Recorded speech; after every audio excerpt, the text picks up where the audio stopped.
Education was on the forefront of many parents' minds for the gubernatorial race in Virginia on Tuesday, November 2nd, 2021. For many, the controversy started with a statement made by the Democratic candidate, Terry McAuliffe.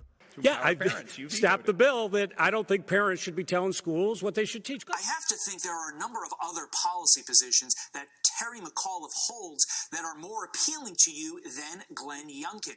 Why is this issue of education so important and so swinging the tide with you as a Democrat and so many of your fellow Democrats? Because we put our children first. And when the schools were closed, we started watching the school board meetings, and we started trying to make comments, and we tried to start presenting them with science to reopen the schools, and they ignored us, mocked us, made the time shorter that we were able to speak at these meetings, and we weren't having it. We're not having it. I believe McAuliffe hurt himself a lot with saying parents had no place to talk about education. That hurt him a lot, and that took away my support. This election comes in the wake of months of national conflict about education.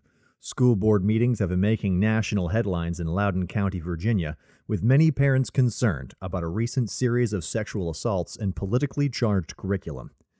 Youngkin's campaign capitalized on the issue, telling parents that we're going to take the power of our children's education.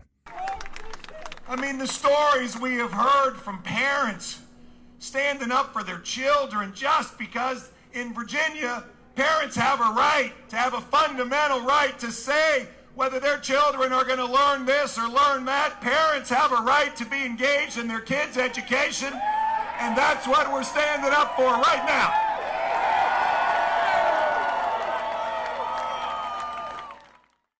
Glenn Youngkin won at 50.83% over Terry McAuliffe's 48.40%.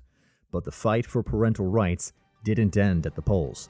Citizens must continue to hold their elected officials accountable to change the story of American education.